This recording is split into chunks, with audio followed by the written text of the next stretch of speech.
as a powerful voice for educational reform from the ground up. We work for teachers in public and in private schools, in rural and in urban settings. We serve teachers from schools of multiple faiths and multiple ethnicities. We honor teachers who serve to educate boys and girls equally and with equity. Last March, INGAF and the Murdock-Thompson Centre for Teachers provided a global-wide conversation about artificial intelligence and the future of education. Our organizations invited Dr. Joseph Owoyemi, a published data scientist originally from Nigeria, who is now based in Tokyo, Japan, as well as professor of the practice James Intrigator from Tufts University in the United States, who has received numerous teaching awards, including the prestigious National Teaching Fellowship, for insights that drive innovation and growth. On that day, it was amazing for us to see dozens of teachers based in Nigeria with a desire for knowledge to learn about artificial intelligence and how it can be used effectively in the classroom. Your questions were thoughtful, and your discipline while learning shows us that more content like this will be important for us to disseminate in the future, which is something we intend to do. But today is a special day. I want to acknowledge not only the winners of the SFIT award, but their families and loved ones who are gathered in celebration of this event. We are celebrating those who are working stridently to transform educational experiences for students in their classrooms through creative thinking and effective action. It is an honor to recognize this year's SFIT winners not only for the knowledge that they impart, but also for how they have been preparing students for the larger and more complex world all around them. You have helped our students develop critical thinking skills and become more engaged and thoughtful about their own learning. Many of you, in your innovative pedagogical methods, have blended traditional forms with modern approaches and techniques. From the applications that were submitted this year, we noticed a number of teachers are exploring inventive pathways like music and poetic rhymes, games and gamification, dramatic role play, all as fun and engaging ways for students to apply otherwise traditional methods of learning. We marveled at one teacher's strategies for building strong, effective public speaking skills for children in kindergarten. We felt like students ourselves when one teacher introduced micro-gardening as a way of introducing geography and global studies. It is said that some great ideas live forever, but what does that mean if they are not routinely practiced over time? How can we ensure that great ideas in education continue to live beyond our hearts and minds? Our teachers whom we celebrate today, most particularly the SFIT winners, are the embodiment of great ideas. They stand for you today, perhaps humbly, not for the ideas themselves, but the lives that they breathe into them every day through their teaching. It is important for the Murdock-Thompson Centre for Teachers to thank Emmanuel Idiagi, President of INGAF, and the staff of INGAF for their tireless efforts and continued growth. They are the engine that drives this event. I also want to thank our distinguished guests and speakers, Ms. Ruth Agbaji, founder of CodeWiz in the United States, Mrs. Irene Banguel, educator and co-founder of the NOSC School, Comrade Adu Titus Ambas, NUT President, and the Minister of Education, Professor Tahrir Mamman. Together, let us support and celebrate these educators, as they continue to inspire and innovate. Thank you to everyone who had applied to the Murdock-Thompson Centre for Teaching's SFIT program this year. Thank you to our SFIT award winners, and thank you all for your dedication to the profession of teaching.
Universities in the United States of America. Please put your hands together for Dr.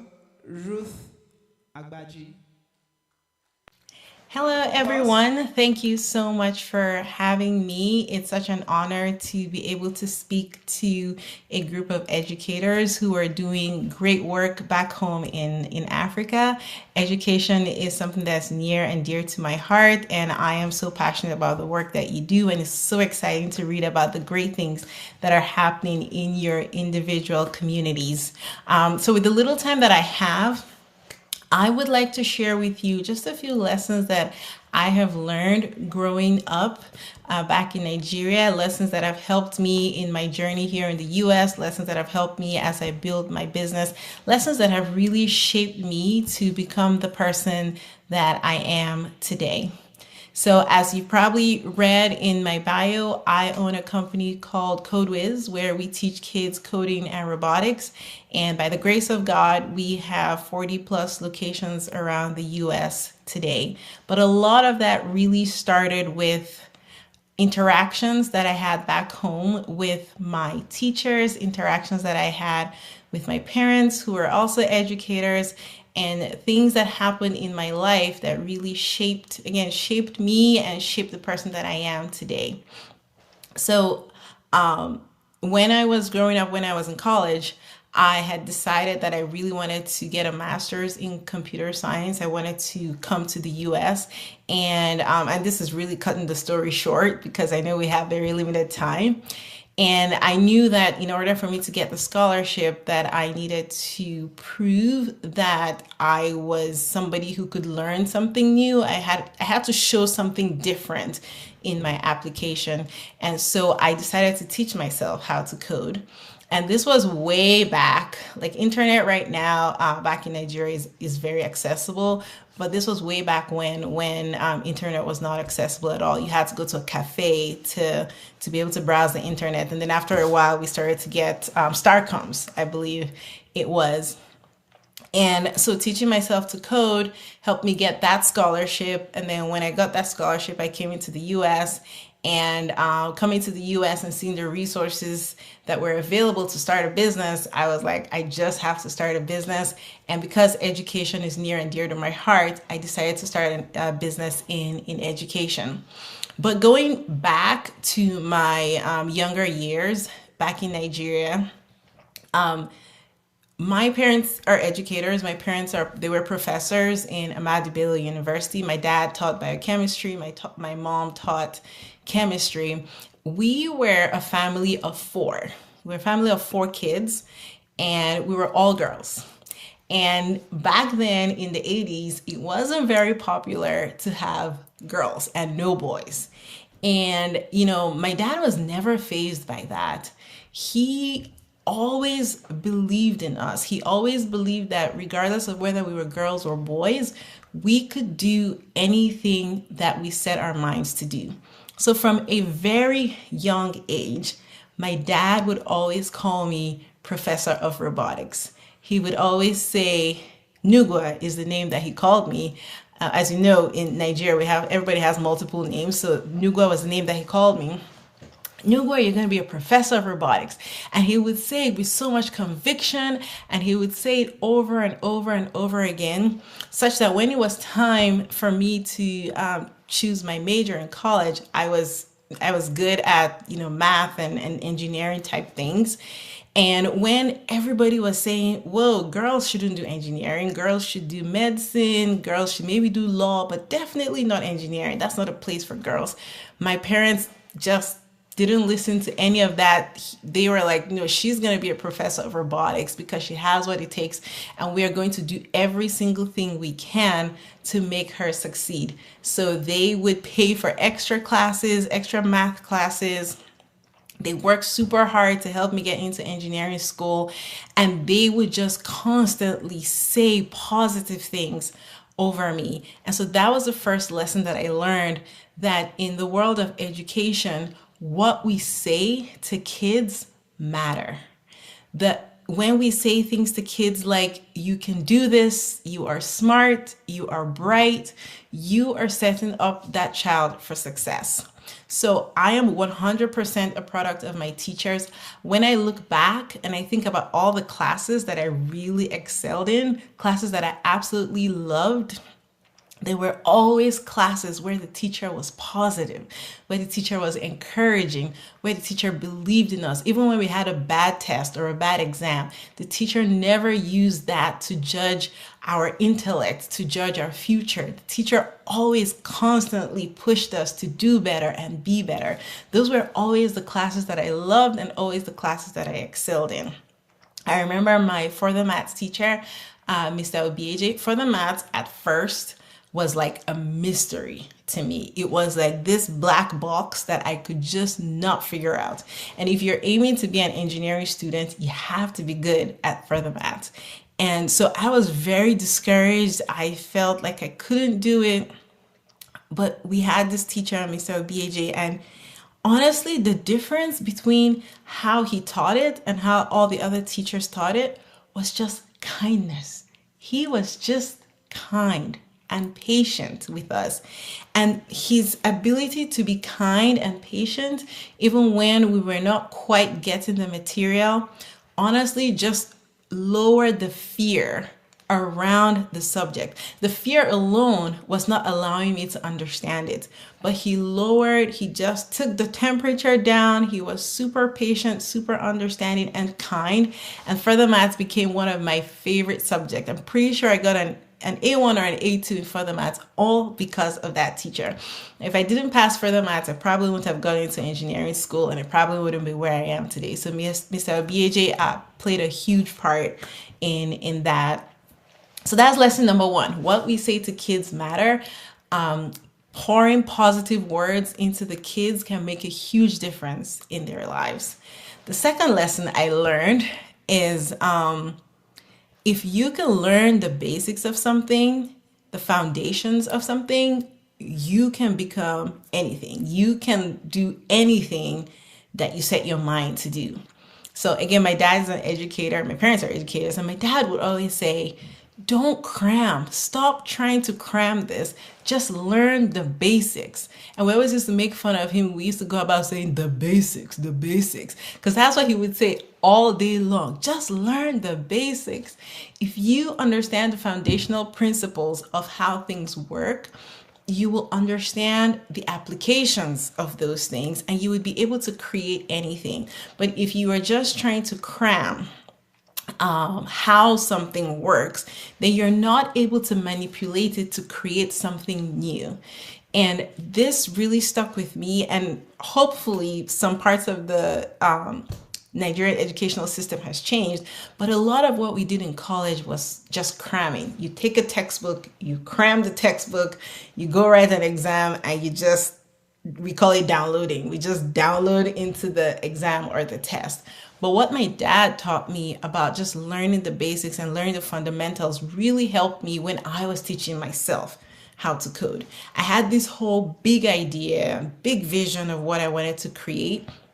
And I knew that if I didn't learn the fundamentals, there was no way I'd be able to create what I had in my mind. So I always went with, when I was teaching myself, I always went with just learn the fundamentals, learn the basics. And that honestly has formed the foundation of how we teach kids coding at CodeWiz, because technology is consistently changing. Today, one technology is hot. Tomorrow, it's something else that's hot. Now, AI is taking over the whole world. But if we focus on the foundational skills, just the foundational knowledge of how to think like a computer, how to program a computer, how to have a conversation with a computer, then it doesn't really matter whether it's C++ or it's Java or it's Python or it's some new AI language that comes out. The kids that we are teaching are prepared for tomorrow. So that was a huge lesson that stuck with me, and something that we have incorporated into all of our CodeWiz classes is just learning the fundamentals. Learning the fundamentals of a subject matter can help you become whoever it is that you want to be. So as you teach your kids, as you work with your kids, if the educational system is still the same, like when I was there, where it was all about cramming, they made us cram the times table from 1 to 12. Like, we crammed everything, but there are ways that you can actually think about 12 times 12. It's not about cramming 12 times 12, but it's about knowing that 12 goes into 12 different buckets. And if 12 is in 12 different buckets, how do I add that up? That's a whole different way of teaching a child a concept than forcing them to cram. And that really helps with creating a child who is going to grow up to be an innovator in the future. So that's the second lesson I learned. The third lesson that I learned is that innovation begins with what you have. When I started to teach myself how to code and set the goal for myself to get a scholarship in the US, I didn't have much.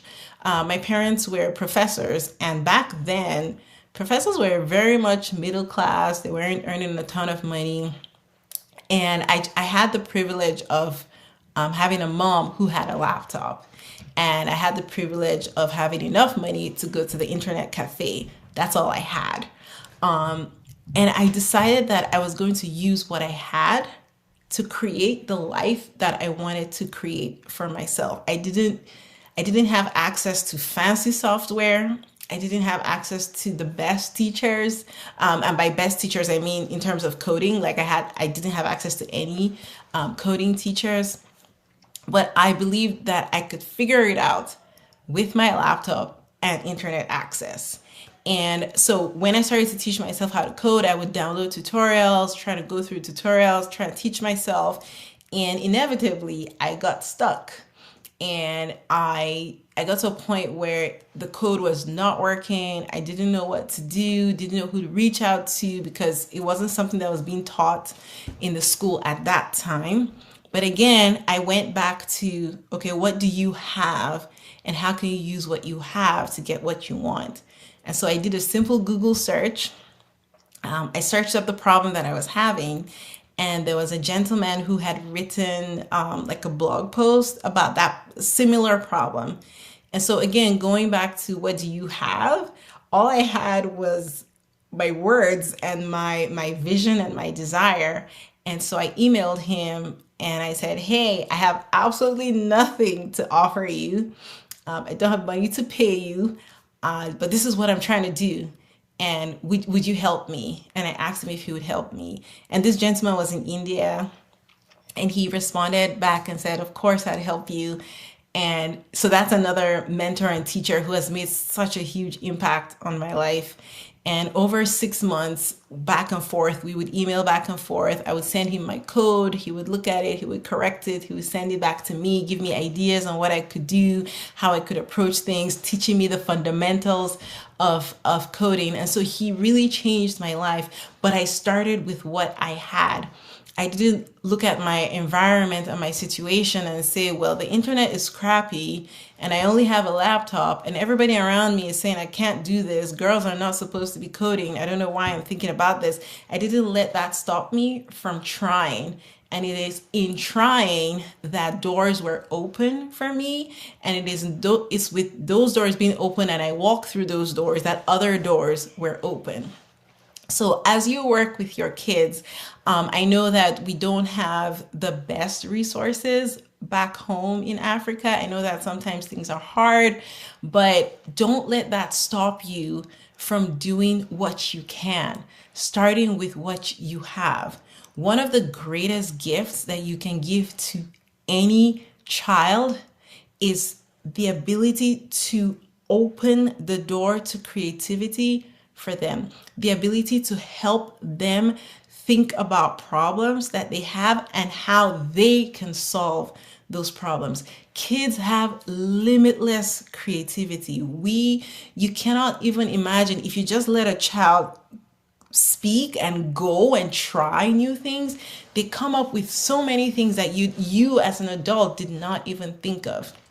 And so rather than stifling that creativity because we don't have a lot of resources, why don't we just start with what we have? Whatever it is, start with what you have. Give these kids room to explore, to innovate, and to try.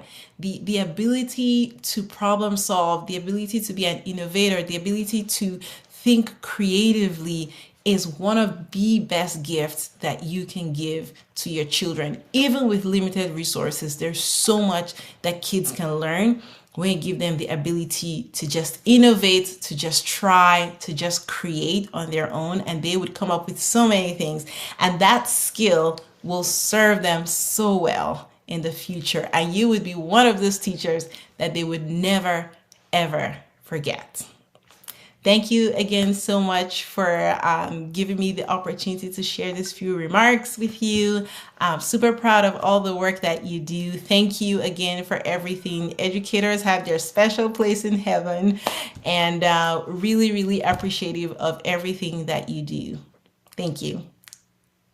Thank you so much, Dr. Ruth Agbaji from the United States of America. Ladies and gentlemen, please put your hands together for that keynote speech again.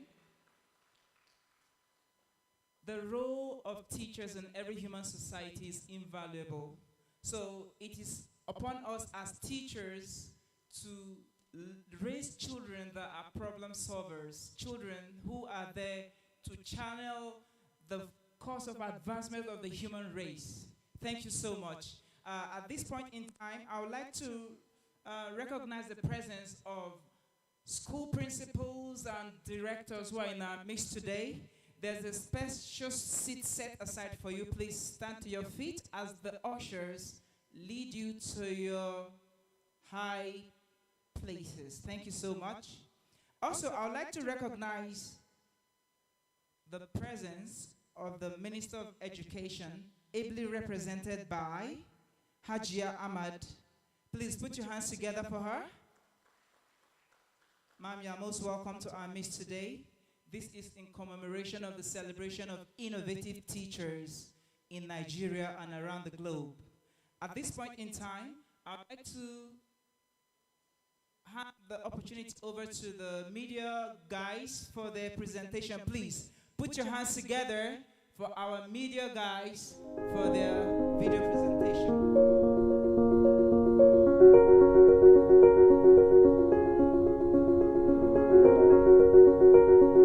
When I got the money, first when I got the mail that I was the winner, it was humbling. Like, I shed a tear because I got the mail on the 3rd of August, which happens to be my birthday. And I looked forward to a very special birthday gift. And that mail came, and I also got the message from Mr. Manuel, the partner in Nigeria. And I was dazed. I can't really give the right words to how I felt. But I know that night, I just knew that everything is possible. Everything, there's a possibility. And almost immediately after then, I needed to sink in the experience, the news and everything. And I just discovered now it is fun to be a teacher. So the award, $1,000, changed my perspective about everything. It just showed me that little efforts come when, after some time, it could end in great reward when you don't expect it. So the news was amazing, and the experience of just winning an award without really working for it literally is more amazing and awesome. Thank you to MTC. Thank you to INGAF. It's a verb. Good. You know what a verb is. When I got the award from the Murdock-Thompson Centre for Teachers in collaboration with the Intellectual Giants in Africa Foundation, I got the award on the 3rd of August 2022. The mail came in and I was so excited. I actually sent in my innovation to the Murdock-Thompson's email. It was received. Then I was hopeful, but I wasn't really expecting it that much. I wasn't too expectant because I thought, well, don't be too expectant so you don't get disappointed somehow. That I knew that I had written the right thing. So when I got it, I was so excited. And on a very serious note, the $1,000 sent to me did a great job for me. Let me put it that way. I used a part of it for human capital development, not just of myself, but I used it on some persons around me for the human capital development, and also a part of it for investment, and the remaining part of it for myself. I must say it was really helpful, and it's an encouragement to me to do more. It's an encouragement. I believe that's what most teachers in Africa need at this point in time. Awards like these to encourage teachers, because teachers in Africa, majorly, teachers in Africa are not well paid. Let me be very precise, teachers in Nigeria are not well paid. And prices of things in the market spiking and all of that. So encouragements like this are needed. And I must say thank you to the Murdock-Thompson Centre of Teachers, the Murdock-Thompson Centre of Teachers, and also the Intellectual Giants in Africa Foundation. I'm excited and I'm so grateful. Thanks a lot for this privilege. I felt really good to win the $1,000. I was so happy. I was shocked actually, and I was so excited. It felt really good. My whole family members, my colleagues, everybody was surprised and they were also happy for me. When I found out that I won this award, the Murdock-Thompson Award for Teachers, I was excited. I was really happy. I testified at our home church just to thank God for it. I told my husband to be there about it, and he was very excited. I told my administrator, and she was also very excited for me. I told my family members, they were so excited about the whole issue.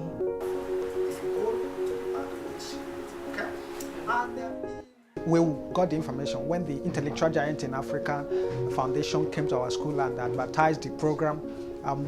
Many of our teachers keyed into it. So the topic I took was the use of a form and imagery in teaching of visual art, because my area of the discipline is visual art, and I majored in sculpture.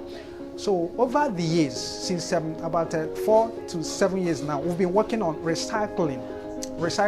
So I took passion on recycling because of the environmental benefit on it. We've taken students to so many exhibitions and competitions, and we've won both local and international awards. So to that extent, I took advantage. I leveraged on what that innovation, what we've started earlier, and I put it together, and eventually it gained me that award. The Murdock-Thompson Centre for Teachers found it worthy to be selected as one of the winners. In fact, it is a major boost to my career. Honestly, I thank God for that. It is wholesome. I was very excited when I got the email telling me that I'm one of the winners of the Summer Fellowship Award.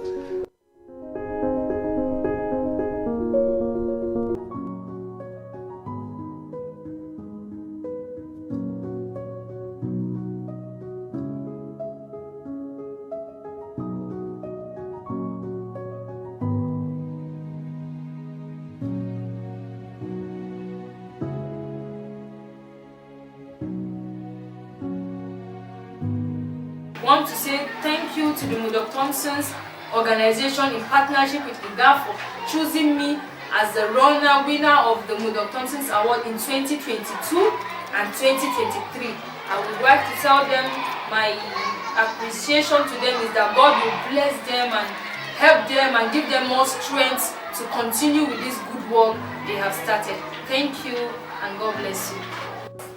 For the award ceremony organized in Abuja, we were invited, though we were not able to go, but we were able to join via Zoom and Facebook.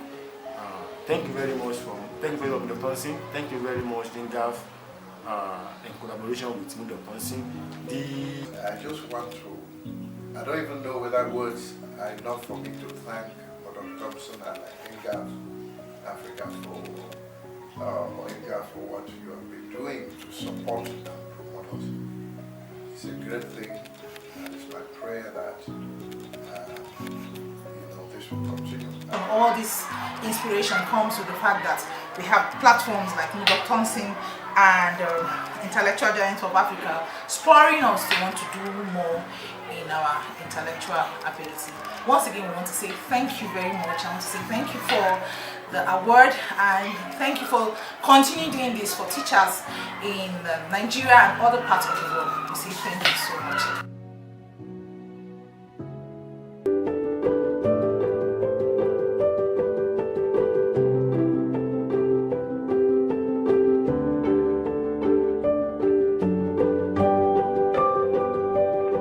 We partner with Ivory Coast and Nigeria. Those are the places we have schools that are partnering with us.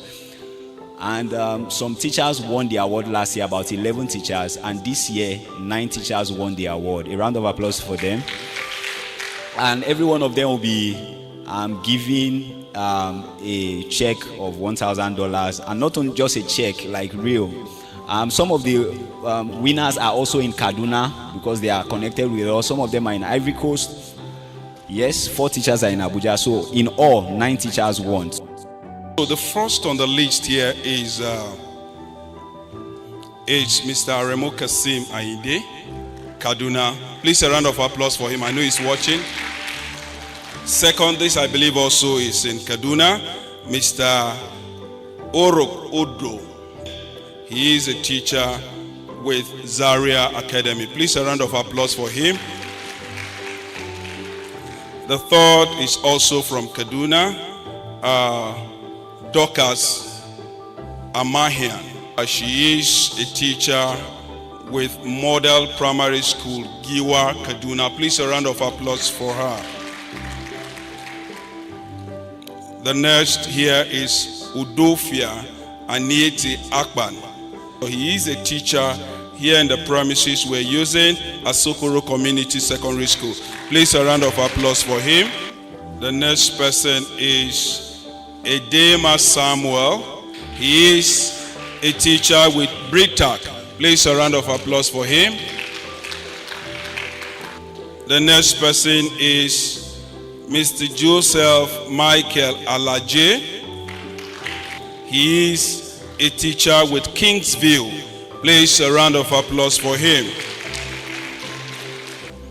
Next is Ogochukwu Florence. She is a teacher with Houston British International School. Please a round of applause for her.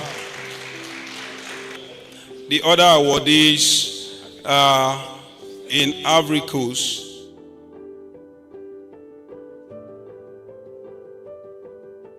I would say a very big thank you to Murdock-Thompson Centre in collaboration with the Intellectual Giants in Africa Foundation. This is a great opportunity that I've been given and I will not take it for granted. Murdock-Thompson is a very good example of an organization supporting innovative teachers, trying to every year just to support them with their innovative ideas. It will be lovely if we have more organizations coming up.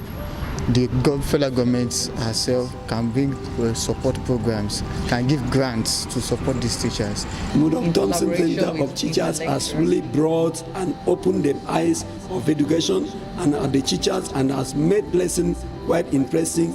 Gone are days that people say the reward of teachers are in heaven. Now he has actually come out as somebody and has made us to believe that our reward as teachers are not in heaven. That if we work hard, if we are devoted, if we are committed, if we are dedicated and determined to do our work fervently and with the spirit of sportsmanship, that our reward, we can gain our reward here on earth. So I want to appreciate Murdock-Thompson for bringing this kind of innovation to a teaching environment. Personally, my innovative idea this year is a psychological reward system. And one of the novelty or one of the uniqueness is that it does not require a dime.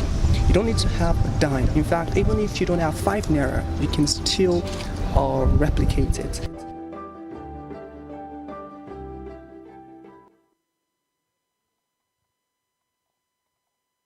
Thank you so much. Please a round of applause for that.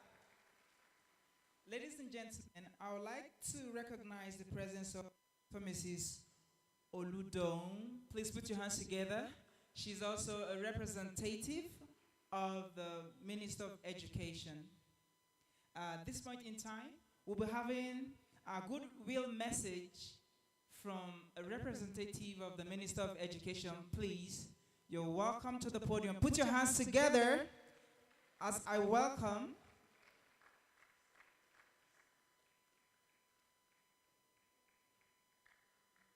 Mrs.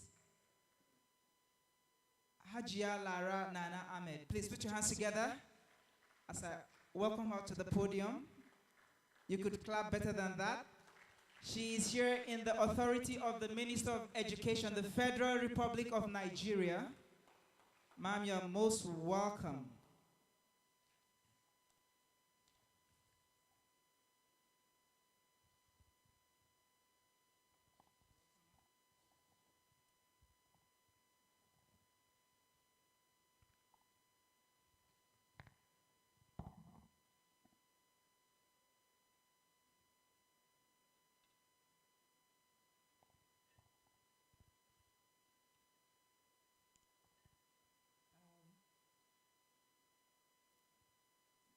the organizers of this program,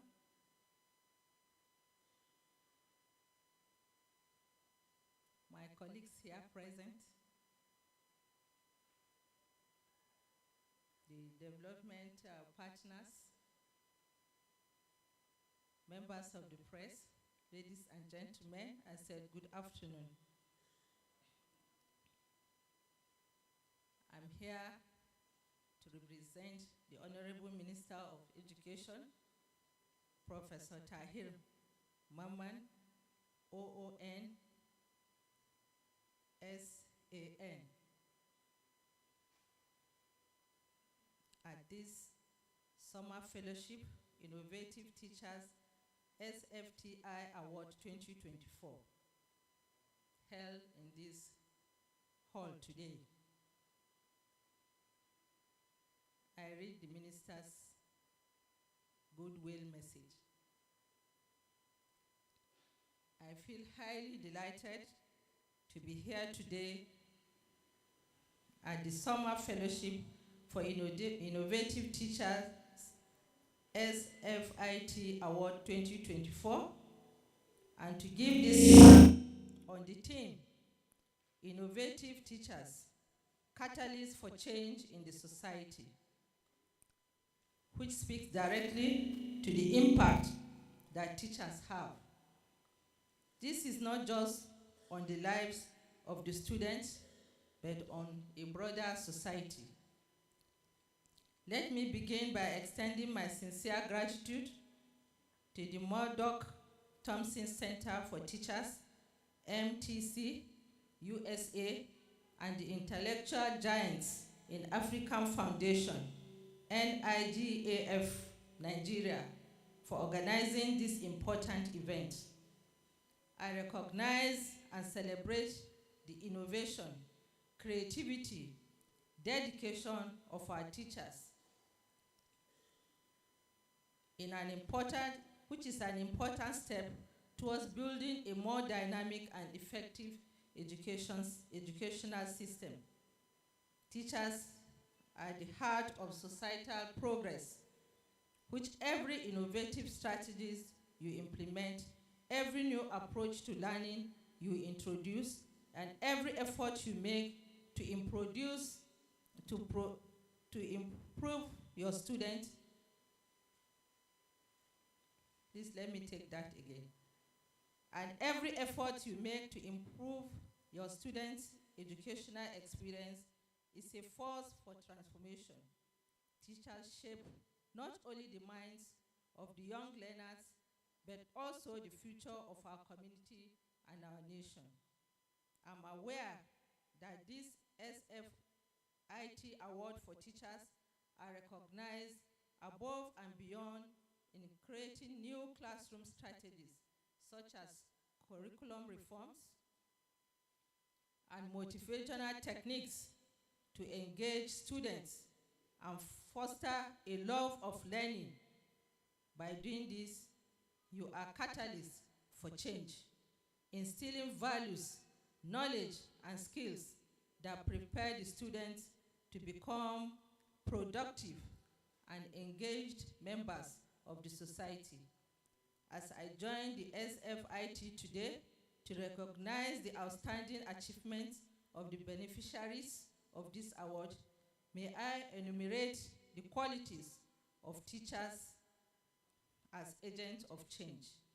Teachers are constantly trying to find alternative ways to leverage and employ potentials of their schools for change.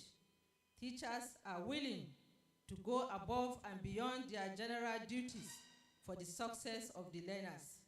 Teachers are the type of educators that fall under the motive of potentially taking on active responsibility with the help to improve the school community. Teachers are found to get maximum output from other school staff and infuse shared leadership responsibilities, accountability in the school community that can be utilized as a catalyst for change in the school community. Teachers play a key role in realizing successful changes in education. Among them are real change agents at both classroom and school level.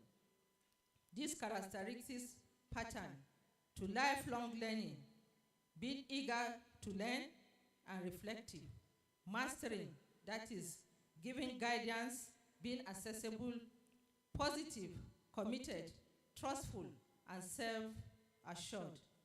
Entrepreneurship, being innovative and feeling responsible, and collaboration, that is being collegial.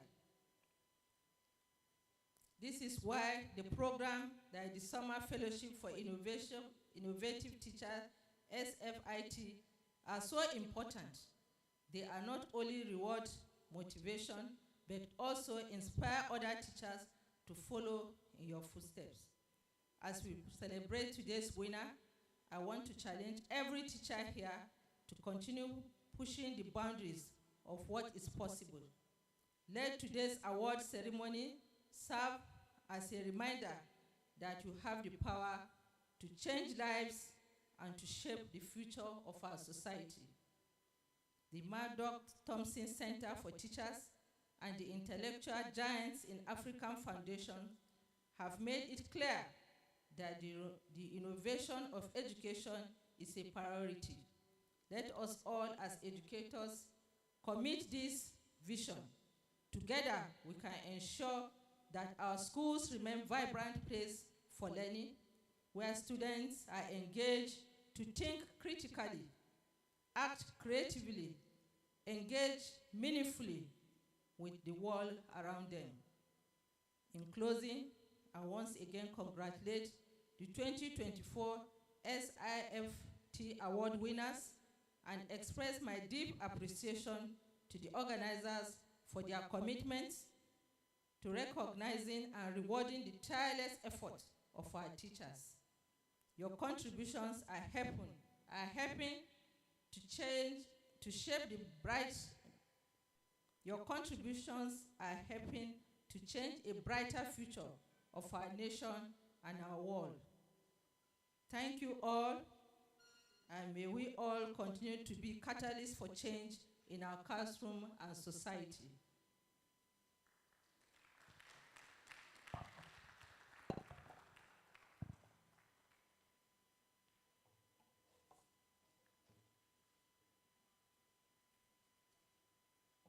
Thank you very much for that good message, Hajia Larainana Ahmed. Please, once again, put your hands together for that amazing speech.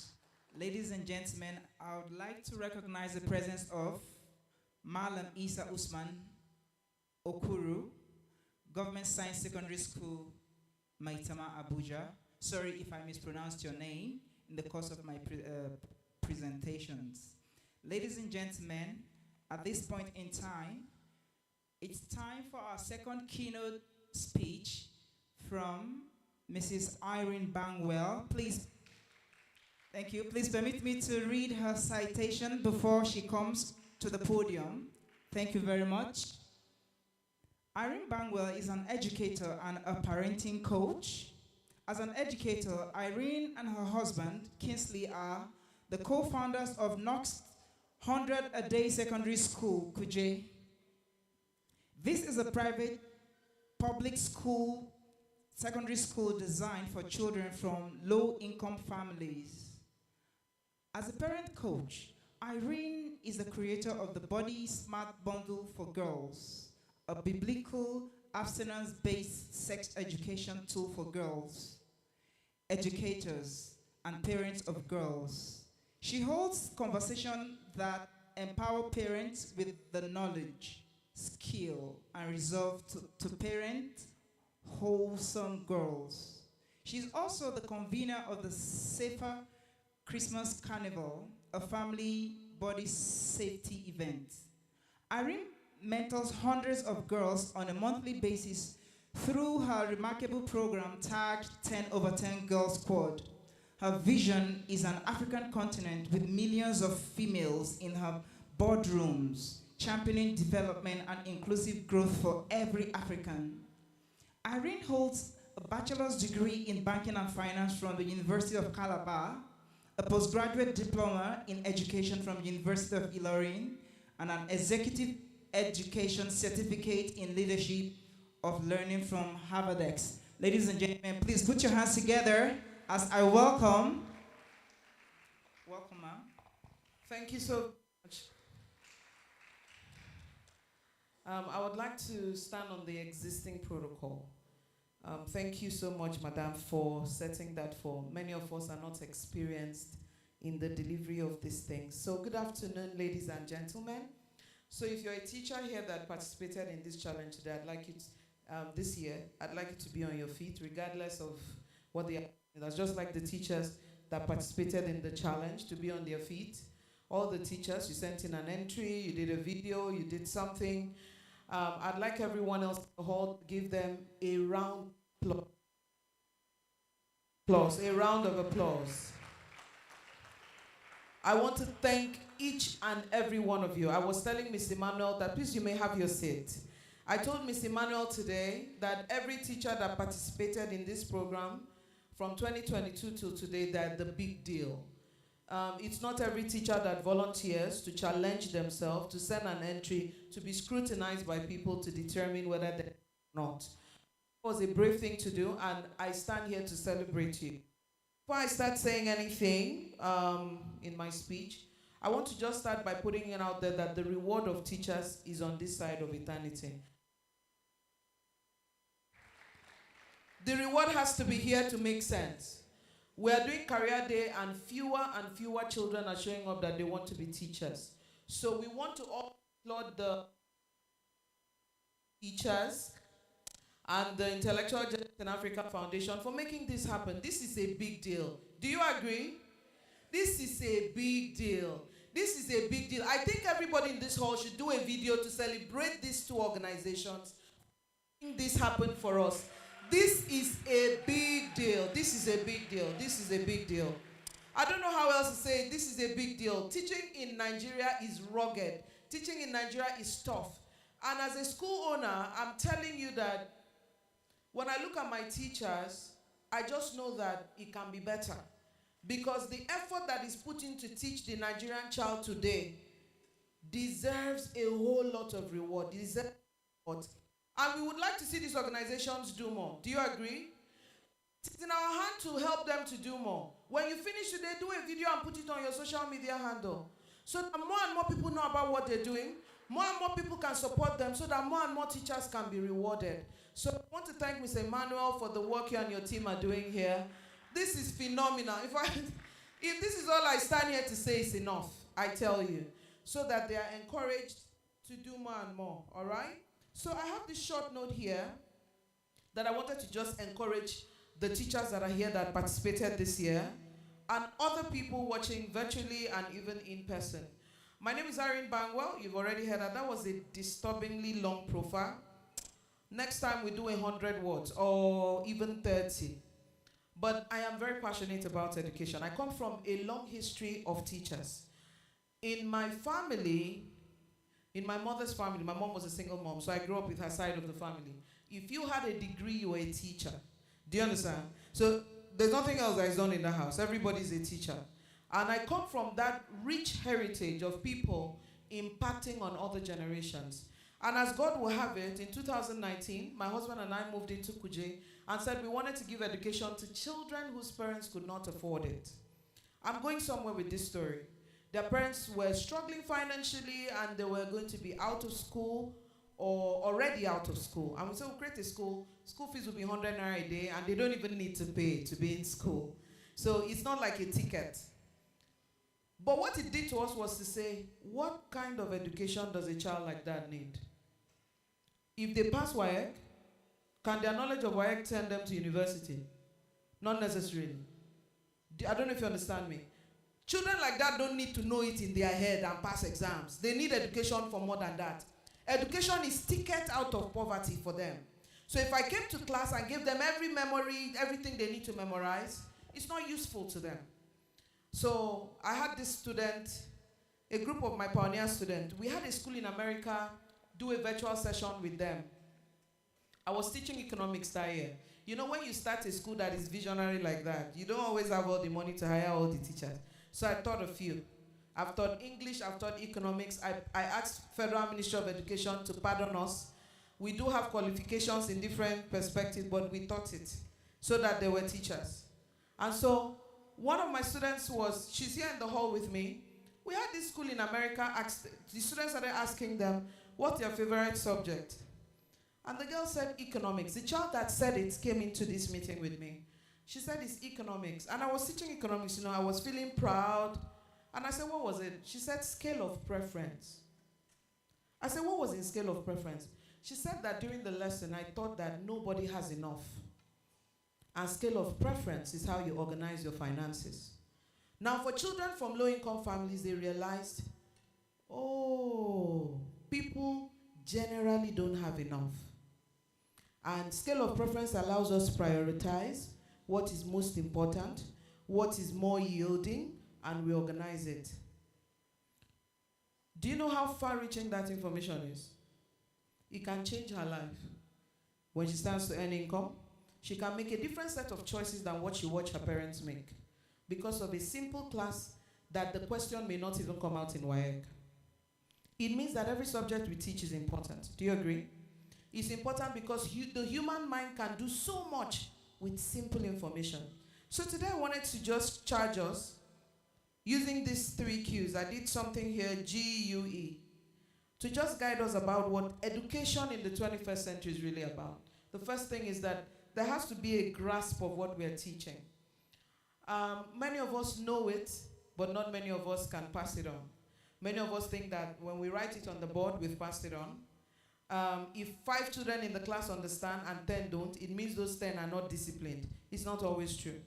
What the most innovative teachers have in common is the ability to find other ways to ensure that there's grasp.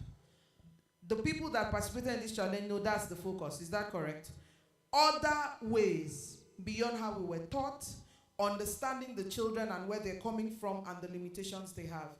I want to see how I can lobby for my school to participate because I have this fantastic mathematics teacher that sometimes teaches math with football match in the class. He works so hard to make it happen, and I believe he deserves to be rewarded one way or the other. So grasp is priority for us. Our student must know and exceed whatever the curriculum says we should pass on. But the call for me today will be the last to you. What we teach has to be useful to children. It has to be useful to create culture shift.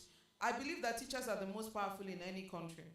If we want Nigerians to stop being corrupt, we'll model it in class, we'll say it repeatedly, we'll say it from kindergarten till SS3. We'll have clean society.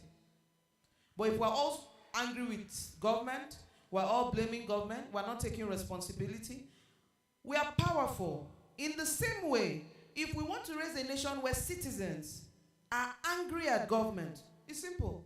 We just start from kindergarten. We tell it to them until they're in SS3. We have them for at least 12 years. Even their parents don't have them consistently like that. So anything we want to make out of this society, we can. So we can create culture shift in this country.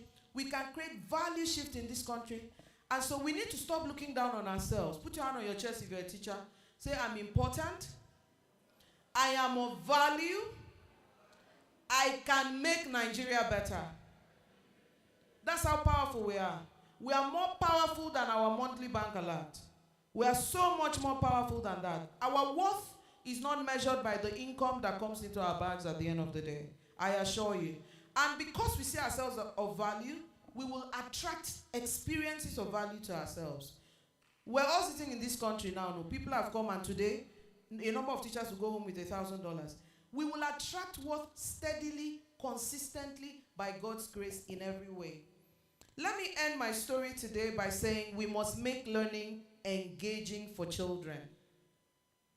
Has anyone here ever seen someone that you felt that they had potential to be more, but they are not? Have you seen someone like that? And you tell them to take a course, they say no, they're not interested. They say, I don't know if you understand. You have a brother, a cousin, you say, go and take a course now. I say, no, I'm too old for this, right? Many of them have had frightening childhood learning experiences. So they equate all learning experiences to that frightening one that they had. So now they're adults, they have potential, but they can't open themselves up to anything because once you say learning and teacher, it's traumatic for them. So what we do, what we say to children in classroom is incredibly important. And for so many of us, it is us that will give children the feeder for self-esteem. I had a teacher, I finished from a unity school. I didn't pass my WAEC, even though it was a prestigious school. So if you teach in a prestigious school, children performance is not automatic. And so one of my uncles worked in a public school at the time, and he got this math teacher to teach me, and he taught me math in vernacular.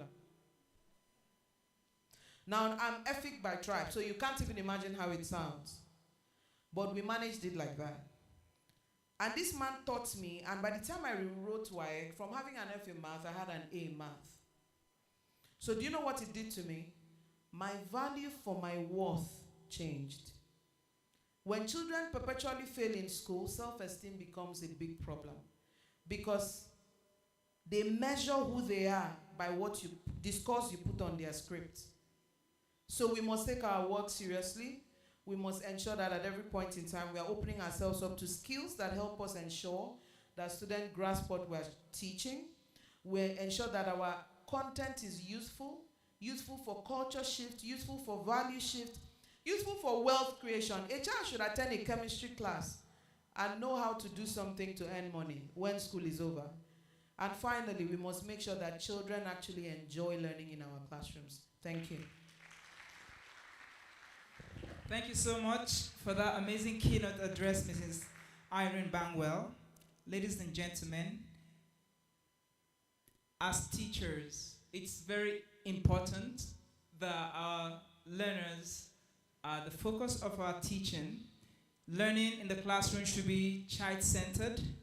The aim is to help your children internalize what they are learning, and by so doing, it results to the application of what they've learned in the classroom. Better than knowledge is applied knowledge. Thank you so much. At this point in time, I would like to call on Sade and John Adams for the symposium discussion. Ladies and gentlemen, please put your hands together for them.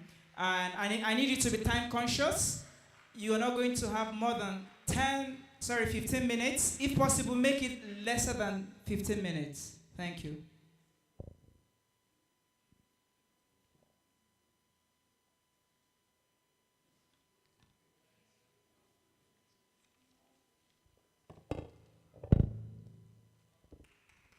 A round of applause for them, please.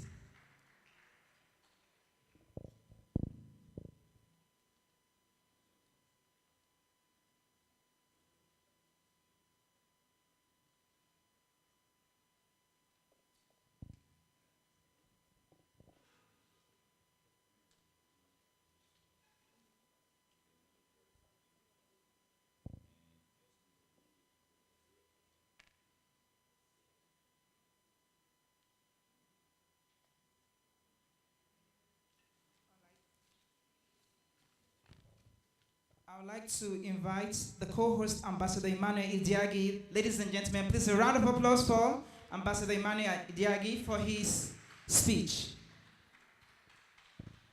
Yeah, thank you so much. I still want to also stand on the existing protocol. We are still learning, and we hope to get there.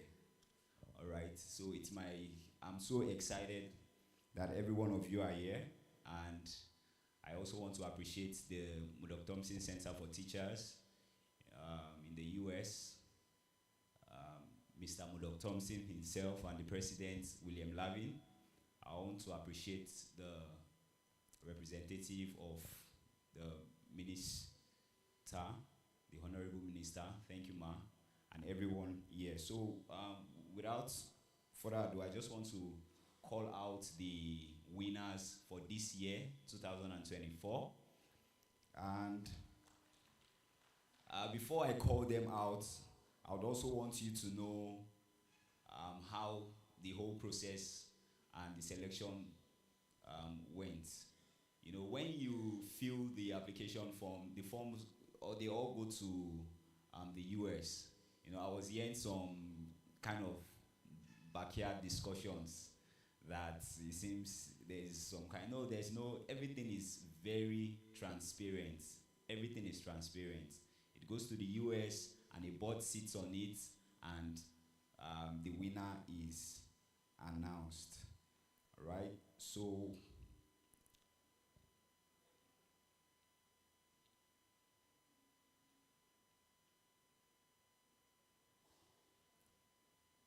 I want to be very careful to call them alphabetically.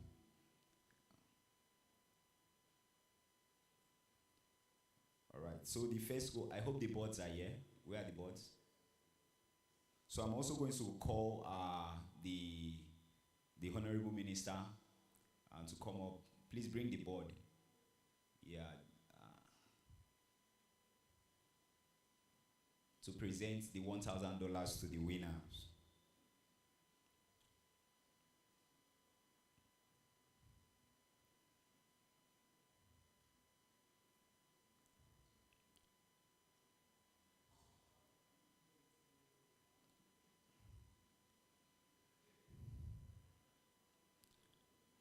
All right, so looking at it alphabetically, the first school that we have is Brightak Schools in Lugbe, and the winner for that school is Mr. Kolawole Ibrahim.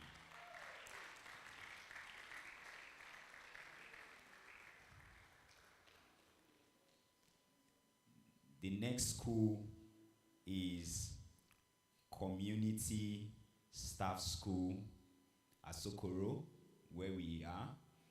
And the winner for that school is Mr. Morakio Benjamin Osadare. So I also want to call Mrs. Irene Bangwell to come up to also present some of the dummy check. Please, let's celebrate them. Thank you. The next school, alphabetically, is Houston. They told me it's not Easton, it's Houston. All right? Thank you for that correction. Houston British International School, Gwarimpa. And the winner is Paul Emmanuel Audu. Please, you can give the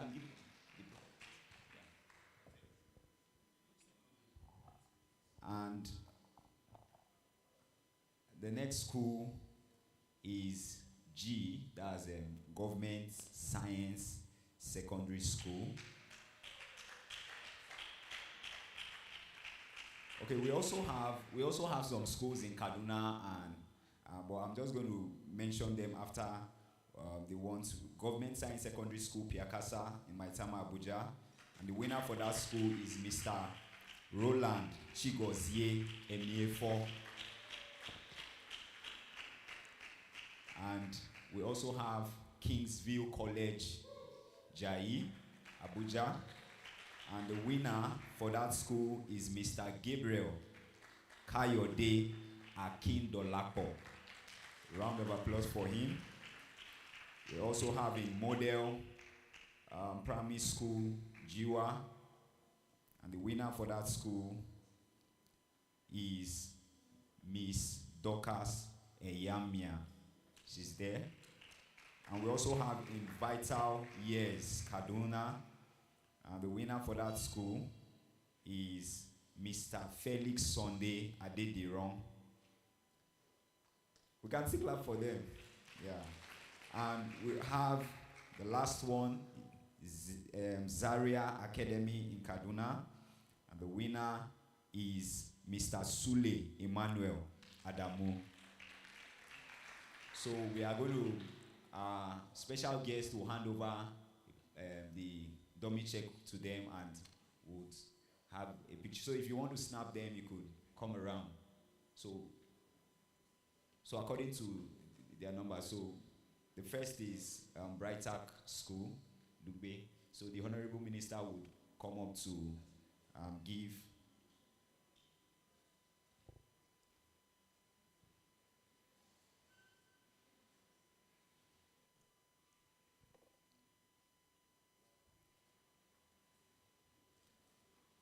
followed by community secondary school. Please, if you want to snap quickly.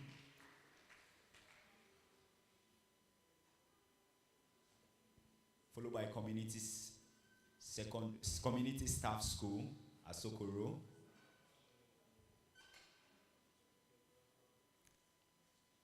Then the next would follow. Mrs. Arimbangwe would the Houston British.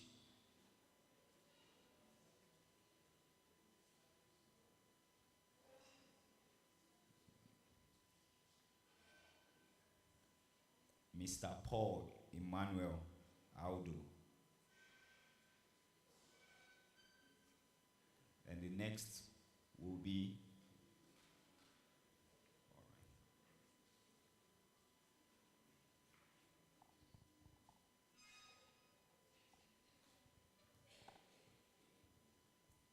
next will be Government Science Secondary School, Piakasa, in Maitama, Mr. Roland Chigozie. Okay, thank you, ma. Thank you. Yes. Mr. Roland Chigozie. Then we also have Kingsville College, Jai, Abuja.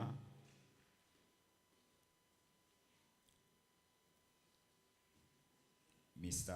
Gabriel Kayode Akindolapo.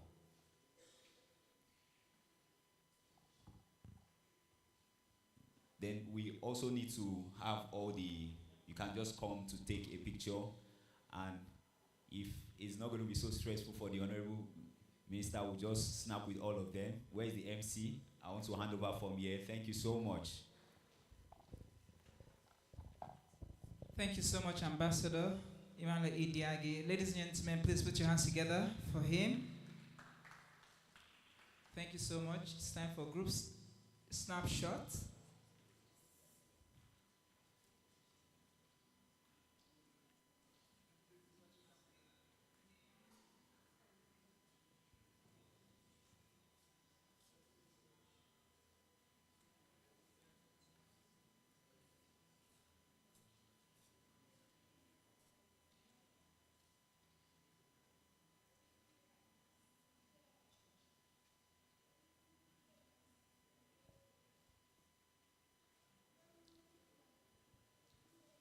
Thank you so much. Ladies and gentlemen, please, let's celebrate these teachers. They've made it. Thank you so much, teachers.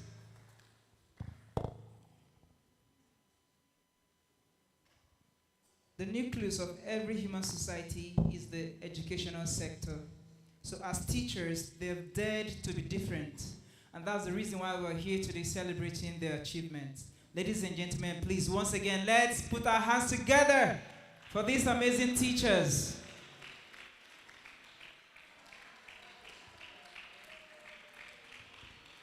All right, without wasting much of our time, the next item on the agenda is a brief presentation by our teachers.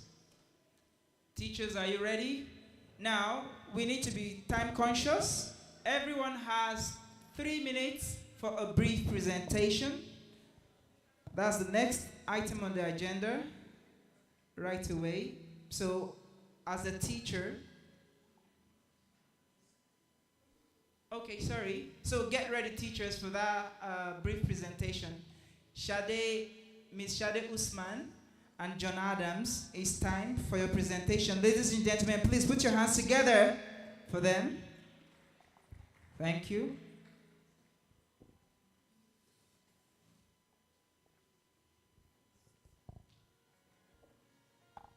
After this, the awardees will be coming individually for their presentation.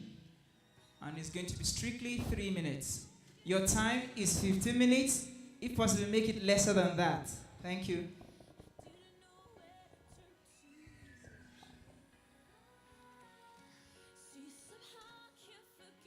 All right, thank you so much. And standing on the existing protocol, I would like to invite on stage the past winners of the Summer Fellowship for Innovative Teachers Award.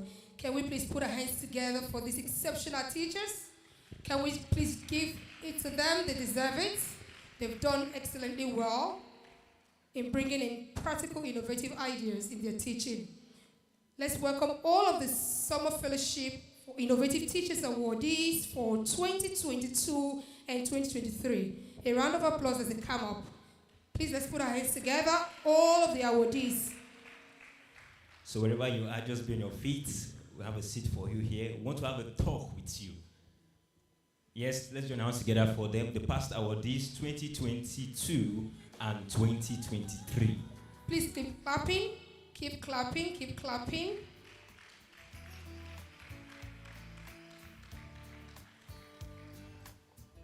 You're welcome.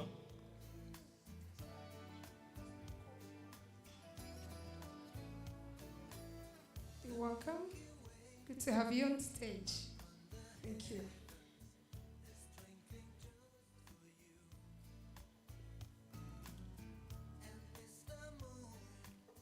Please, let's clap for them one more time. Thank you for coming on stage.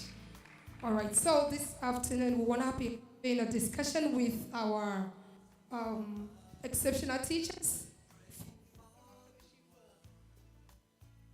Innovative Teachers 2022 and 2023. All right, thank you for coming. So at this point, I will be throwing the question to Ms. Florence.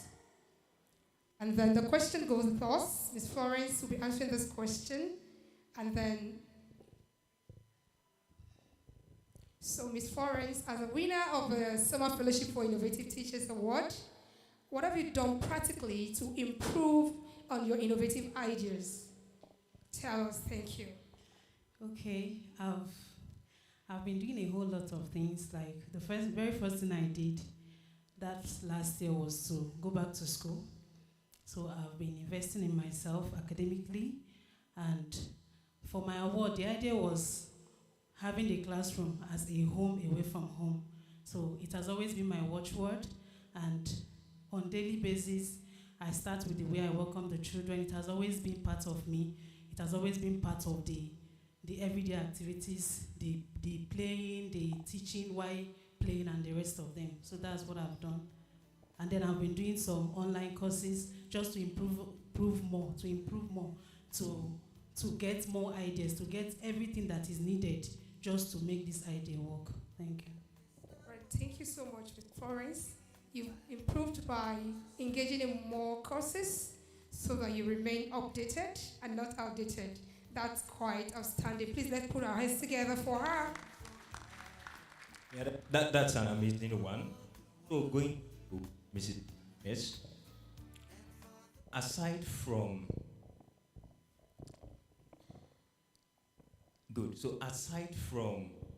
the technological innovations like AI and gamifications, which is making the Western world, are there local innovative ideas that we can incorporate in the schools to help our students? Yes, there are lots of, we have quite a number of local ideas we can adopt in the classroom. The first I want to talk about is, okay, so we just began to transition into artificial intelligence, and how about the children in the areas? How will they get to learn that concept that they will need to write a universal exams? The same exam, WAEC, is the same if you're in the rural area or in the urban area, right? That's right. So how are we going to help these children, regardless of their socioeconomic or environment, to learn? We can do, the first thing I encourage and I practice is manipulative learning. So we're going to talk about something like fraction. How do I teach fraction to a child for the child to understand at his level? I'll ask you to bring an orange, bring something we can share in class. Then we'll talk about the halves, the quarter, the thirds, and on and on. I won't have to talk about AI or watch a video. We also do a project-based learning, peer education, inquiry-based learning. Project-based learning, we can decide to do a project and tell everybody this is what we're going to do. You know, we're going to work on this project, and it is collaboration. And collaboration adopts in 21st century learning in collaboration. Everybody brings something, and everybody gives his own concept. So to have ideas, innovative ideas in the classroom, let's go out of devices. Let's go out of technology. Let's adopt the little things we have. Trash to treasure. We all throw cans. That was my project 2 years ago. So you can adopt things around you, and you will have learning. Learning will take place. Amazing. So let's use what we have, environment, to encourage learning. Thank you so much for that. Awesome. All right, thank you. This question goes to Mr. Regardless of the fact that we know teachers earn meager salary, especially in this part of Africa, it's not quite encouraging. Bills are increasing day in, day out, and you have a lot to do. Yet, do you think it's still possible to remain innovative as a teacher? Yeah, thank you very much. I always believe that a creative person is an innovative person, because one cannot be creative without being innovative, and you can't be innovative without being creative. Creativity to me is a passion, okay? I believe that a passionate person can go to any length to do whatever thing he wants to do, irrespective of the wages, okay? So myself, since 7 years ago, we've been doing something on environmental. It took a lot, even before our school management get to know that this is what we'll do and eventually come in. So, and subsequently, with this award by Murdock-Thompson Centre for Teachers, which actually boosted our scope.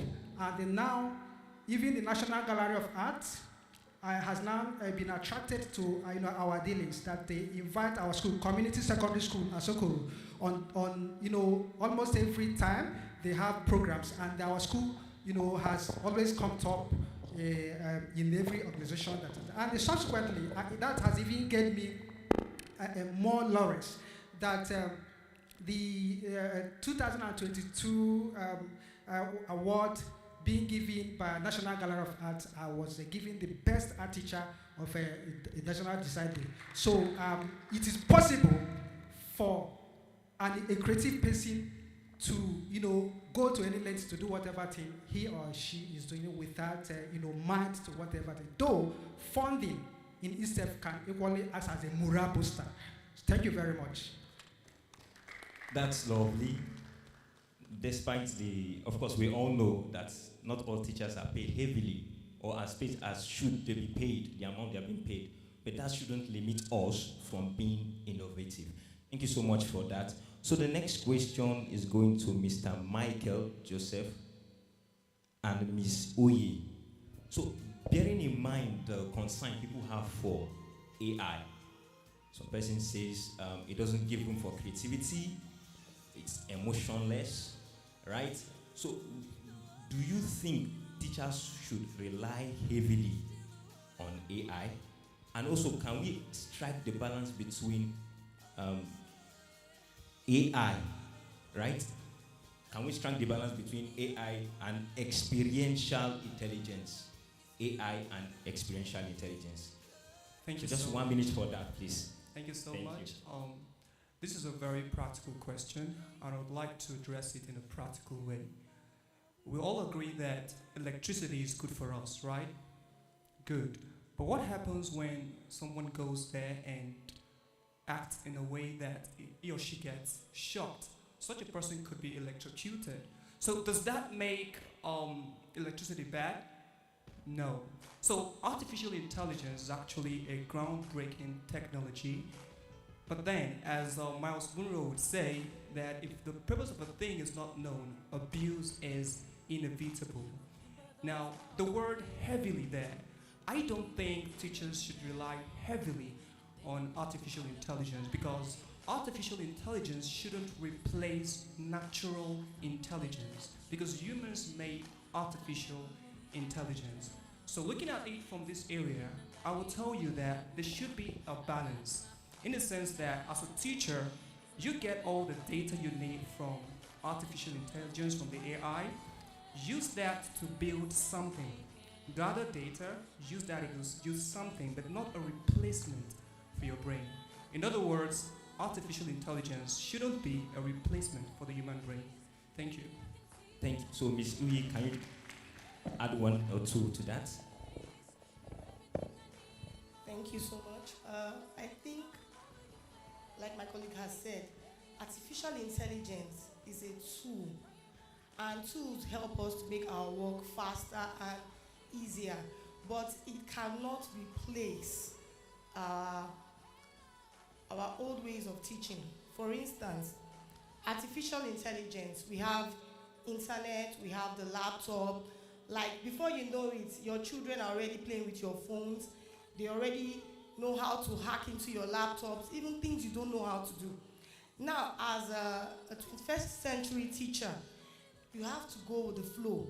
Because if you don't know how to use this artificial intelligence, you become obsolete in class, and it's like you become outdated, and the children don't listen to you. So it's good for us to know how to use all this artificial intelligence. But at the same time, it cannot replace books. Books help us to build critical thinking and helps us to, as in reading helps us to create imagination. So it cannot replace, but there is a way these two worlds can meet up. Like my colleague has said, pick what you need and use it to help the children to emerge. Thank you. Thank you very much for that. It should be complementary. It shouldn't replace experiential and natural intelligence. So we go to the last person, Mr. Udofia. As an innovative teacher, what do you suggest school leaders who are myopic and minded to the innovative and innovations around us? What do you think should be your suggestion? What should be your suggestion to them so that we can improve in our learning process in the classroom? Thank you so much. I want to say that innovation has driven inferential form of learning. And what I'm thinking the school leaders should do, number one, is that they should organize from time to time seminars, conferences, possibly symposium like this, where the teachers teaching different fields will be assigned to go and learn, and also students should equally be sent on field trips. Time to time, the school should organize field trips and also possibly collaborate with communities and NGOs where students can actually go and learn some of the practical skills that will make them creative and proactive. They need to go there in an attempt for them to learn how to be adaptive to the various teaching strategies and techniques which have become the order of the day. Thank you. Amazing, amazing. Capacity building, right? And like one of our speakers said, if you don't trend, you become obsolete. So I want to encourage every one of us, build capacity, and let's move with the trend. Thank you so much. Thank you, everyone, for speaking well. And just to add to what Mr. Ogundire said earlier, he said it's not all about having the money. It costs nothing to be innovative, and that's true. I remember a time when I was in class, and then we needed to teach a topic on money. So we feel, okay, this lesson can go outside the class. We told the kids, come with empty cans, come with things that, empty bottles, let's tag it. Let's put price tag. Let's take it to the open feed and have a shopping mall. And we did that, and it was such an interesting, learning experience. The children didn't need to, it didn't cost anything. Having empty cans, we just tagged them. They did their buying and selling. It was so exciting. They did exchange, money, and they were able to practicalize what they have been taught. So it costs nothing to be innovative. It just costs, it takes having the right ideas to take learning to the next level. To all our amazing teachers, who have done and are still doing all they could to be innovative, to impact the future generation. We want to say well done. Please, let's put our hands together for them. So I believe that no school leader is myopic. To begin the school business shows that you have a vision. But how to encourage innovation is where the question is. Little things you can do. Every school has, your school or my school have a social media page. How about celebrating that innovative teacher before half term and after half term? Oh, he's done something amazing. Oh, I want to celebrate Ms. Ui for doing this and this and this. And celebrate on social media. Let people love on her, and that has a way of helping our mindset, our self-esteem. How about sponsoring lunch tickets, even to Mama Put of 200 naira. Oh, because you did this and I'm amazed, see the result you've done. Take this meal ticket and do it openly, let every teacher to see. We're not asking for 2 million, just 200 naira meal ticket makes a difference. Oh, I'm going to sponsor your meal, your lunch for the week is on me. You see that teacher, other teachers will want to benefit from that. So there are simple ways to encourage us to keep being innovative. Just find little ways that will not pinch your pockets to make us enjoy helping you build your business. Thank you so much for that contribution. Let's all join our hands together as they go back to their seats. Thank you so much.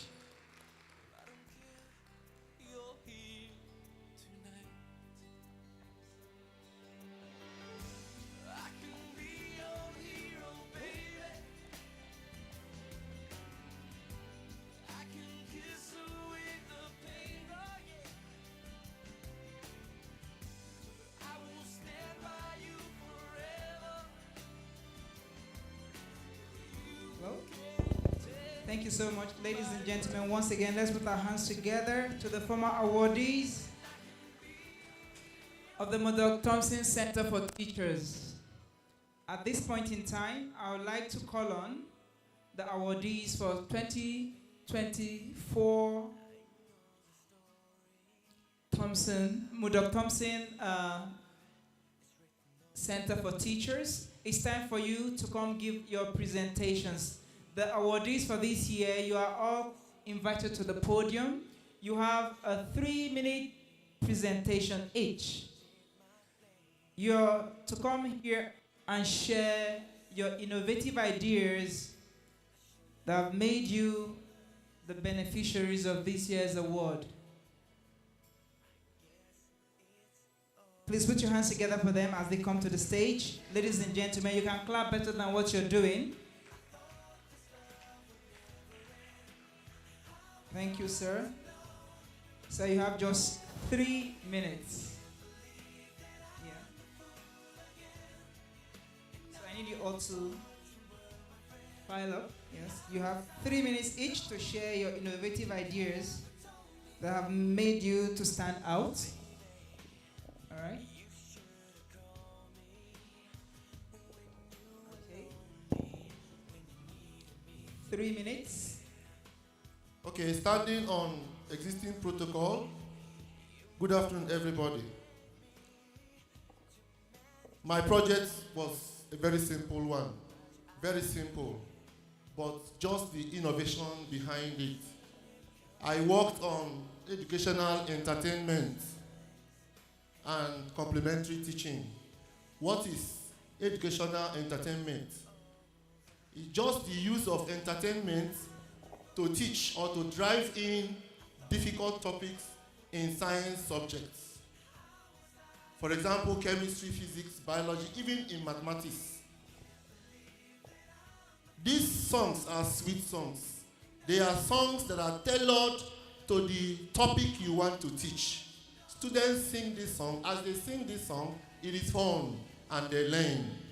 I give you a very simple example. There's a topic in chemistry called electrochemical series. Electrochemical series is divided into two. We have electropositive series, electronegative series. Electropositive series is a combination of 12 elements with their charges, their names. Students are expected to recite, know, and understand this set of 12 metals.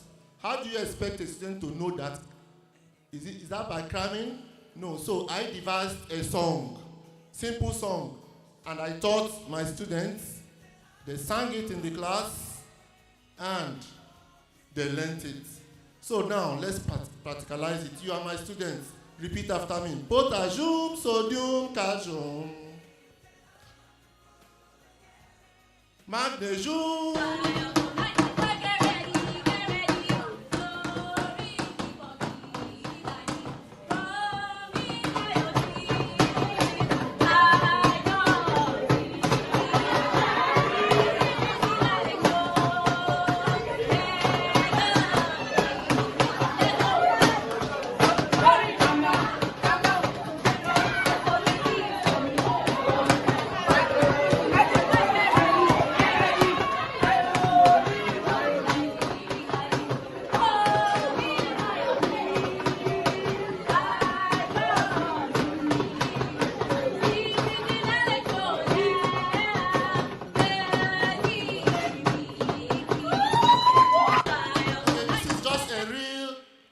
Lesson.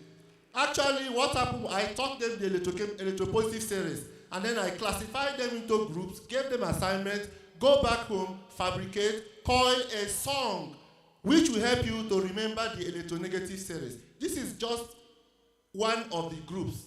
So 10 groups presented, and then we picked this as the best. Marks are also scored. Now, if you were asked, this clip, will you call it a music section or a chemistry section? If you type it a music section, you are correct. Because this is real music, Davido's in the making. If you call it a chemistry section, you are correct because they are actually reciting the electronegative series. This is what we call educational entertainment. Using music to drive in difficult aspects of physics, chemistry, and biology. Something happened. I used this method to teach 2014 set. And after 10 years, they came back to the school. When they were thanking the school, they said something, not just to me, but to every member of the school. They said, they remember what Mr. Roland did. And they called me out, and they said they want to recite this song. After 10 years, they were able to recite the electropositive series. That was what I wanted to do before this came up. So we must do it. Potassium, sodium, calcium. Magnesium. Aluminium, zinc, iron. Lead and hydrogen. Copper, mercury. Silver, gold. Thank you. So I can actually be a choir master inside a chemistry class. Thank you so much. Thank you so much, Mr. Roland Emeafo. The other aspect of it is complementary teaching. Please, 1 minute. Complementary teaching. Complementary teaching is a method whereby 2 teachers enter a class. Thank you. Thank you. Enter a class and thank you so much. Lesson. Thank you so much, Mr. Roland. I said 3 minutes. Our next speaker is Mr. Kolawole Ibrahim. Please put your hands together for Mr. Kolawole Ibrahim. Mr. Kolawole Ibrahim, you have 3 minutes, if possible less than 3. Thank you. It's 3 minutes now, wow. All right, good afternoon, ladies and gentlemen. My name is Mr. Kolawole Ibrahim. I'm from Brightak Schools, Abuja. I'm an accounting teacher, and on side, I'm a product designer and developer and engineer as well. I teach accounting, and in my 10 years of experience, I have discovered that accounting is a subject of just written words and numbers. Every time you're writing, it's just numbers, and from my experience, it's been that the kids are always overwhelmed when you're teaching. They get lost, they lose interest at some point, the engagement decreases. Even with videos and pictures, it became very difficult. I started losing students from the subject, so I thought of what to do. And then last year, I came up with a solution. I tried and tested, it worked, and that's what I have today. Please, the next slide. And my solution today is data visualization in accounting. I am very sure. How many of us have laptops here as teachers? If you have your laptop, there is a software on your laptop. It's called Microsoft Excel. I am very sure all you do with it is add, subtract, multiply, and divide. But it does a lot more than that. You could develop charts, you could develop graphs, and they are interactive. There are 2 tools you could use. Microsoft Excel is one of them, and then your second one is Power BI. It's for data analysts, but you actually do not need that. Microsoft Excel can give you all that you need as a teacher. It's not just for accounting alone. Math teachers is going to be very useful for you in drawing your pie charts, your bar graphs, your histograms. You don't need to do it on the board anymore. All you need to do is use an Excel sheet. And the student I tried and tested it with, she's in the US now. What she did was a project that she submitted back to me, and she submitted it for a scholarship, and that's where she is today.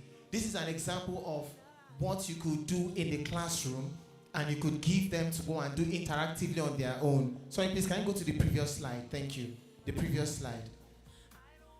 1 more minute left. Yeah, I know. Okay, now this is an example of a topic called departmental accounts. You prepare accounts for different departments in an organization under a single account. If I were to throw a question to you to ask, what is the department with the highest gross profits? You will need to look too deep into these accounts to tell me. But please go to the next slide, then I can round up. Thank you. From here, you can actually tell which department has the highest amount of profit. You don't need to stress yourself. If I ask you what is the department with the highest amount of expenses, you'll be able to tell me why. It is interpreted in charts and graphs. And this is practical. It is applied in real world situations. Sorry, the last slide. It can be applied in practical situations. Today, accountants don't just do handwritten work anymore. We have accounting tools that we use. We have things like Sage 50, we have QuickBooks. All of these things are integrated, and they come from the example of Excel. So what I try to do is to ensure that the children are not just overwhelmed with numbers, and it has worked for me, and I believe it can work for you as well. Thank you so much, Mr. Everyone Emmanuel. who attends here, and thank you very much. So thank you so much, Mr. Kolawole Ibrahim. Please put your hands together for him. Next, I would like to call on Mr. Paul Emmanuel. You have 3 minutes. Okay. Good afternoon, everyone. I just want to, in case it's the only opportunity I have, I just want to say thank you to my vice principal, my wonderful colleagues, whom I've known for the past 6 years, and thank everyone who has come here to celebrate with us. I entered the class and I wanted to teach further math, and I said our topic is trigonometry. And one of the students shouted, which one is trigonometry again? Every day we'll be learning maths, but now you say trigonometry. This one is already difficult. And I tried to explain to them by trying to deceive them that it's nothing, because you have to make them see that it is nothing before you can present it to them, then they will take it. And I started. So when it was time to write, I decided to write on trigonometry and find a kind of fun way to present it to my student. I won't want to bore you. Trigonometrical ratio shows the relationship between the sides of the triangle. So we have the longest side, the hypotenuse. We have the opposite. The opposite depends on where your angle is located. And finally, we have the adjacent. So I devised a means, which is called using the unit circle to obtain the trigonometrical ratio.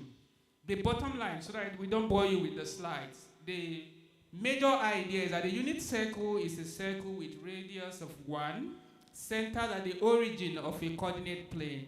The key idea here is that every point on the unit circle corresponds to an angle measured from the positive x-axis. I just want to encourage all of us. Math is not hard or difficult. It depends on who is presenting it. They said, if you truly know something, then you should be able to explain to a 4-year-old child. I want to encourage all of us. This is my 3rd time of trying, and this time I got it. You too, you can make it. And whatever you put your mind to, you will always achieve. Thank you. Thank you so much, Mr. Paul. Mr. Gabriel Akindolakbo. You're next. Your time starts counting. All right, good afternoon, everyone. Glad to be here today. I would like to appreciate my school as well, KSB School. that gave me this opportunity. Being a teacher there gave me this opportunity to be a part of this award. I'll be discussing, I am a civic education and government teacher, and as we all know, we know that when you're talking of civic education and government, it's a subject that has to teach about human rights, and it talks about the political system and government structures. But in previous years, before this century, we can know that going to classes to teach civic education or government structures has always been on rote memorization. That means students just have to cram, they have to know the structures. But I came up with this simulation government and role-playing classroom. And what do we mean by simulation government? We're talking of simulation government is talking about an innovative approach that recreates government setting in a classroom. And what do I mean by that? Now we have every one of you here, and I'm in a class teaching democracy. Now, students, let me use the simplest definition of Abraham Lincoln that says government of the people and by the people and for the people. And it has to do with what's it called? Majority, rule of the majority. Now, I can set up a mock trial by beginning about student contesting for election in a class so they can understand. And then as well, there are pillars of democracy as well too. And under the pillars of democracy, we have the arms of government, whereby we have the executive, we have the judiciary, and we have the legislature. Now, I divide the student into different groups. We have the executive, we have the judiciary, and we have the legislature. Now, their functions, I give them, they are components for these simulated governments. Now, the first component is simulation scenario, whereby I arrange them and let them create a scene, like they are in a Senate plenary. Now, I give the student different roles to play. You to be a minister, you are the president, you are a senator. And then that allow the student to interact. They come up with ideas, how they can actually bring about innovations in their class as well too. And the main objective of this is to promote active citizenship. And it builds the confidence of the students and gives them a sense of leadership. Because when the students partake in the class, they even understand how this government works. We have come to realize that most students these days, they don't even understand government anymore. Like they don't know how the government works. They don't know the system we're operating in our country. But with this simulation government, once they practicalize it in the class, they experience it, they have knowledge about it. So they can actually know that, yes, this is what we're operating in our country. And then that gives them that anticipation for next class as well too. And that is why I will encourage everyone that is teaching. Thank you. Thank you so much, Mr. Gabriel. Next is Oshadare Morakinyo. Please put your hands together for him. Thank you. All protocols duly observed. But let me quickly say hello to my colleagues that are here to celebrate me. And my dear wife, sitting down there, thank you for being around. Like I said, my name is Oshadare Morakinyo. I teach geography in community secondary school. And my area of concentration, my innovation that I've brought into this very system is I looked at the use of micro-geographical gardening for learning concepts in geography. Of course, you know, geography is a subject that is full of a lot of landforms. So my interest is to ensure that students are able to view that very particular landform in class. When I was growing up, when I did my A-level, I had an opportunity of visiting Plateau State, and I saw a lot of landform. But due to insecurity now, it becomes increasingly very difficult to take students out on excursion. So my interest is to bring what we are going outside to go and see, to bring it to classroom situation. We have the conventional geographical gardening, but this time around, I looked at bringing geographical gardening into a small office, in bringing it into class. That is why I call it a what? Micro-geographical gardening. A mobile garden that you can move from one class to the other. While you are teaching, you bring that very particular landform out and you ask students to begin to identify. In this very particular case, we also engage students to help build, to help develop some of these very particular landforms. By the time they move some of those landforms out, you see delta. We don't need to go to a river to know what delta looks like. We have a rock pedestal. You don't need to go to a desert environment or an arid region to be able to identify desert. A conical hill is a type of hill. You don't need to go to that very particular area to be able to identify those hills.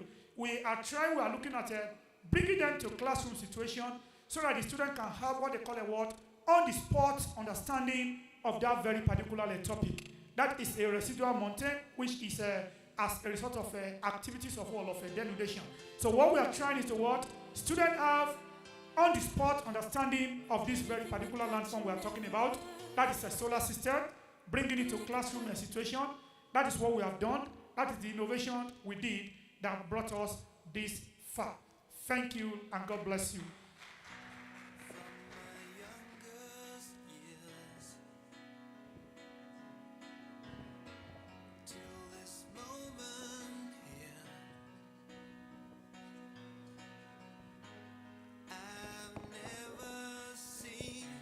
Thank you so much, Mr. Oshadare. Ladies and gentlemen, please put your hands together once again for our awardees. From their presentations, you can see what made them stand out. Once again, let's put our hands together for all of them. Thank you so much, ladies and gentlemen. I think it's time for us to familiarize with each other. Just stand up and say a hello to someone sitting next to you. Someone not sitting on your table, say a hello. We need to familiarize with ourselves. Good. It's a cross-border familiarization between everyone. Good. If possible, give a hug. If possible, get to know their names. Yes. If possible, get to collect their contact to learn more innovative ways to be better teachers in the society. As you can see, innovative teaching always makes a difference in the life of every society. That's why we are here today, celebrating these amazing teachers who have stood out. Thank you, thank you.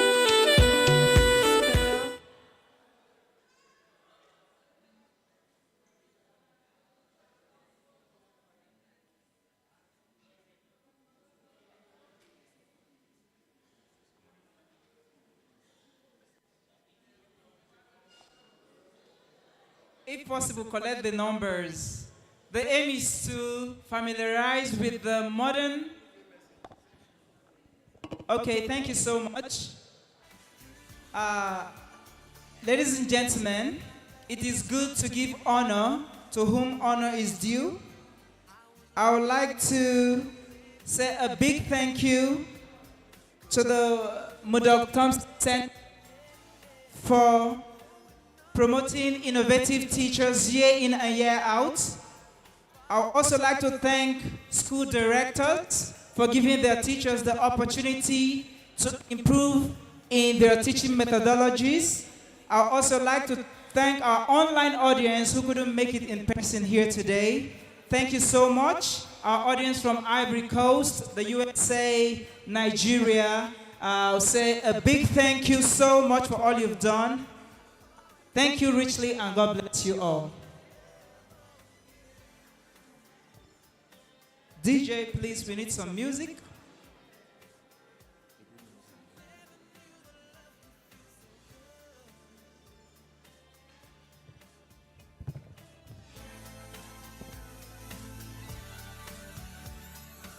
All right, now, next, I would like to call on the following dignitaries for the goodwill message.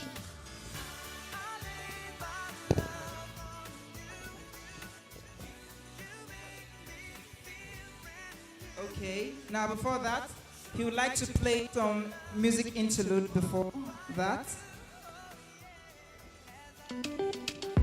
He's very sad.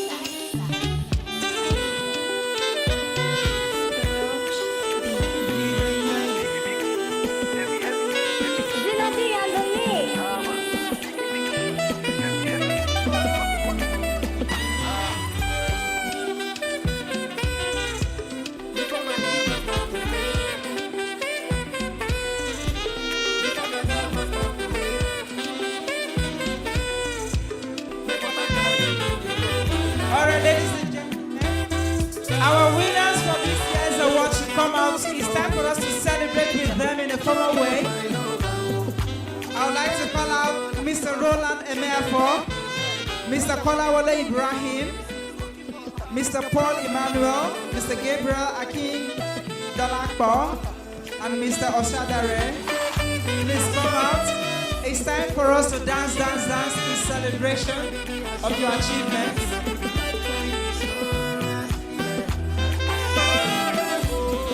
Yeah.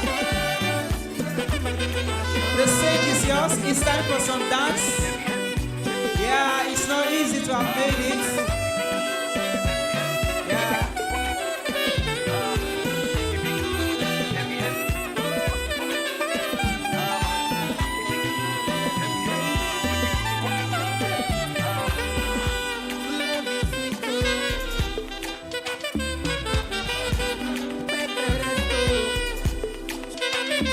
The stage is yours. Feel free to dance. Feel free to dance. Good. The well-wishers should join you as you dance. Let's cheer them up. You need to dance like winners. You need to dance like champions. Not easy to have made a difference. Good. It's amazing.